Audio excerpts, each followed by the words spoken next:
Ladies and gentlemen, sometimes it's good to tell the truth, but if the truth is not properly delivered well, the truth can be seen as a lie. And this was the case of a lady called Vera who went to testify in Dunamis church. And she came to give her testimony. She came to give her testimony, but it wasn't properly delivered, and she couldn't defend the testimony properly, and it was termed a lie. And men, I think we should watch this video. And here, let's just see how this went. The best of the best, East Coast Prince. I know it's better than the rest. East Coast Prince, the rapper no one contest. East Coast Prince. Of God. So your name and what God did for you. Praise the Lord. Above only, I want to appreciate God for my life and my family. And I want to thank God for using mommy and daddy for our sake. It all happened that I was trying to school in National Open University. Before I came to this Dunamis, there's a lot of things that is happening in my life and my family. From my father's side and my mother's side, nobody is a graduate. They will only ended up primary or secondary school. Praise the Lord.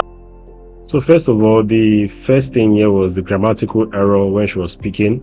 Grammatical error, talking about someone that went to law school and having that kind of English, is already a stereotype to that people that speak bad English, they don't really have a solid form of education. And it's kind of being reflected here in how she's speaking, that her educational background might not have been a very smooth and a very strong one. But it didn't really necessarily mean that she was lying. But let's listen.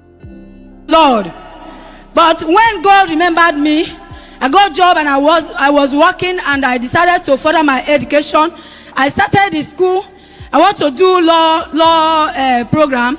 I started 2014. So I continue like that, and I want to thank God because during that time, I never lack of money to pay my school fees. Yes, still the English wasn't really good. And also look at the timing. She entered law school in 2014. This is 2024. That's 10 years in law school. Man, that's really a rough one. And because of how the story was, it's easy for you to feel like it's just a false story. And of course, look at the way she's presenting it too. It's easy for you to see it as a false story. I'm not trying to defend anything here. I'm just saying that looking at things from a human perspective and trying to just create your own decisions and opinions based from what you're saying, I could understand why the case went the way it went. Let's go. Praise the Lord.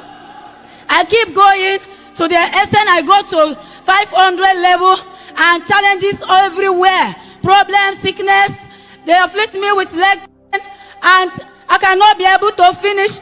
My mates have finished.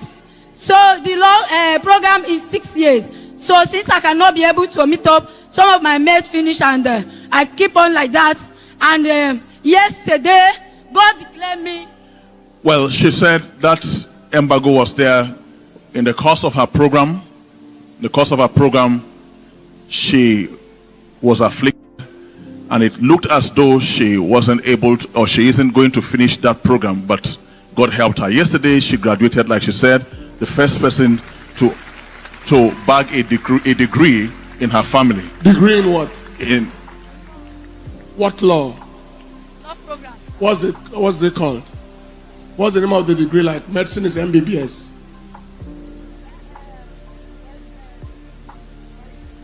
Give her the mic. What kind of degree is it? My medicine is MBBS. BSc, sir. So this question, the fact she filled this question actually also showed that she was not really either she was cracking under pressure and didn't really remember, or she was not so conversant with her degree. It's something that she should have known. At least LNB people that have degrees know what they got. Like me, I had a bachelor degree in technology, bachelor of technology in microbiology in University of Port Harcourt, a BTech microbiology. So it's something she should have known. So let's see how it went. BSc in law, sir. So the testimony is a lie. You see, I feel like the straightforwardness and the way he assumed it was a lie wasn't the right call, but I could understand why he would say that, because the testimony in itself didn't sound very straightforward, and the fact that she could not defend that question, it was a question that he even tried his best to make it very clear to her. In medicine, you have MBBS. In law, what did you get? It was a very clear question, and she couldn't defend it very well. So it almost showed that she was not competent enough to have been a graduate of law. That was the assumption from how the testimony was delivered and how she answered that question. So I could understand why he gave that judgment. And to be honest, this was a wrong judgment, because apparently we found out that she was actually a graduate, and it was just a sad take. But There's nothing like BSc in law. let's listen. You either have LLB or BL. It's a lie. The testimony is a lie. Please go back to your seat. So this was quite embarrassing. He said more on this, and it was really, really embarrassing. And because of that, I personally felt he owed a public apology to this regard. And let's see. There's more to come from this. So the evidence later showed that she was actually a graduate. Like he said, yeah, it came to pass yesterday at the National Open University. I thank you, Father, that I'm a graduate of my law program. Congratulations to me once again. 2 celebrations this month. It's her birthday, and she also graduated. Awesome testimony. Like it was really evidence that she was a graduate.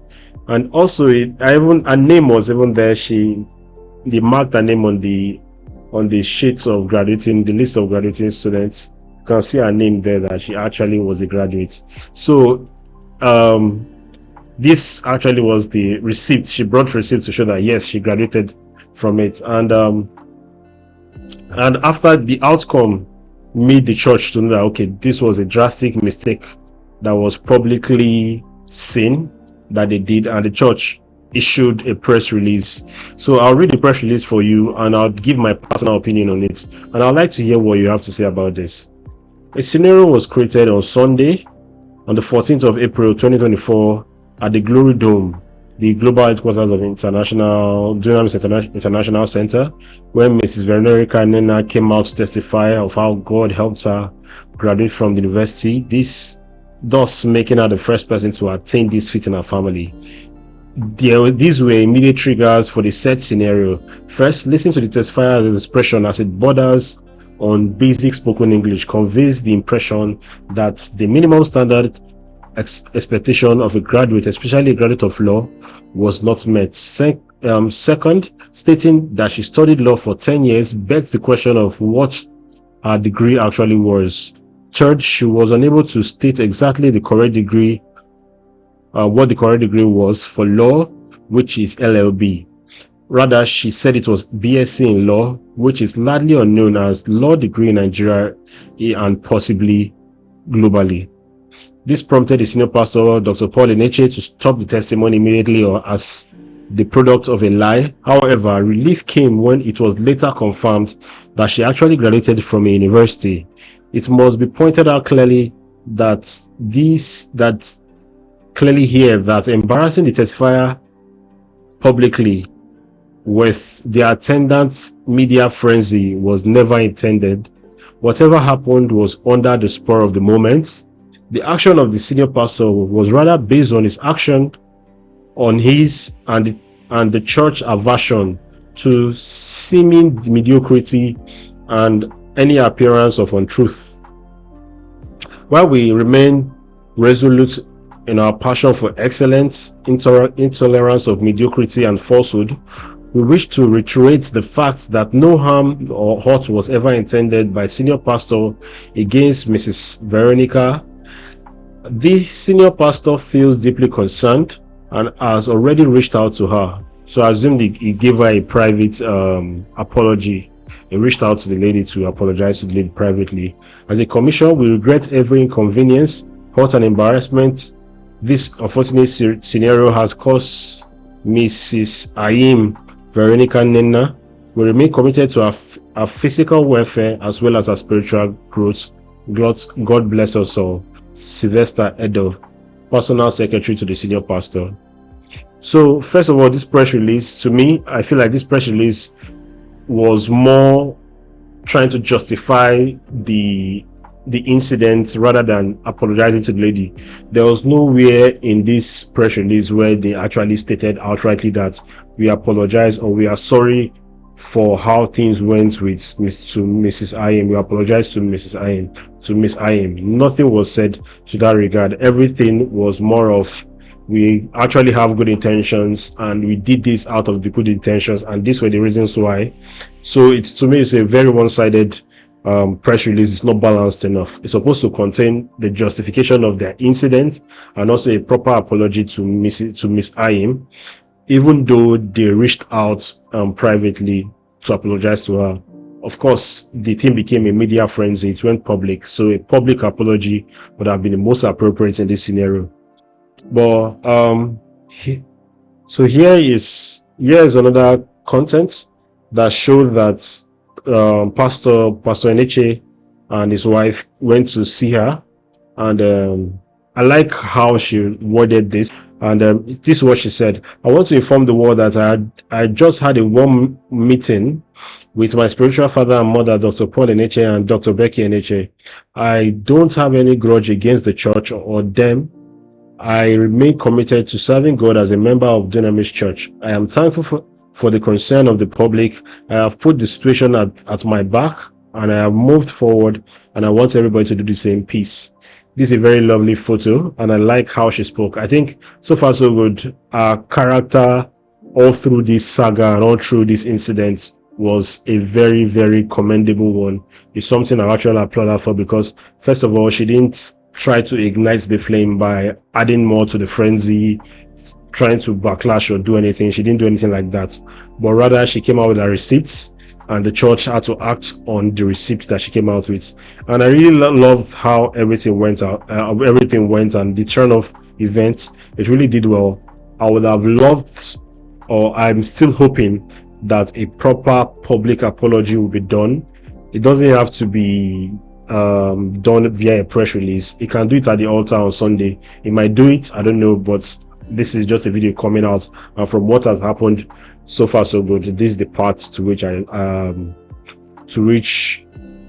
know, and that to which I can give an opinion from. So far so good. I feel like this was, the turn of events was really good. Kudos to the lady, Miss Ayim Veronica Vera, for how she handled the situation.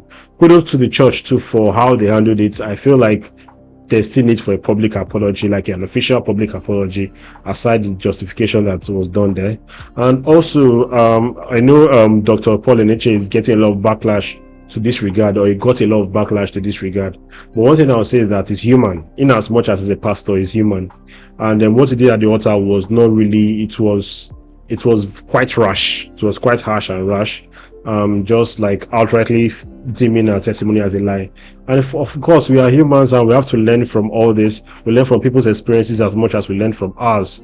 And this is actually a learning curve and something to learn from, so that we are not quick to drive our opinions and also just take situations and make hay out of situations. We are all guilty of that, indirectly or directly, from content online, from people's stories that I have seen online. A lot of people just come, and in fact, it's what it is. So my people, this is my take on it. I feel like, tell me what you think about this, and I'm happy at the turn of events at the end of the day. Yeah, so I'll go by the name is Coach Prince. If you love this content, don't forget to hit a like, hit a comment, and I'll see you on the next one. Peace.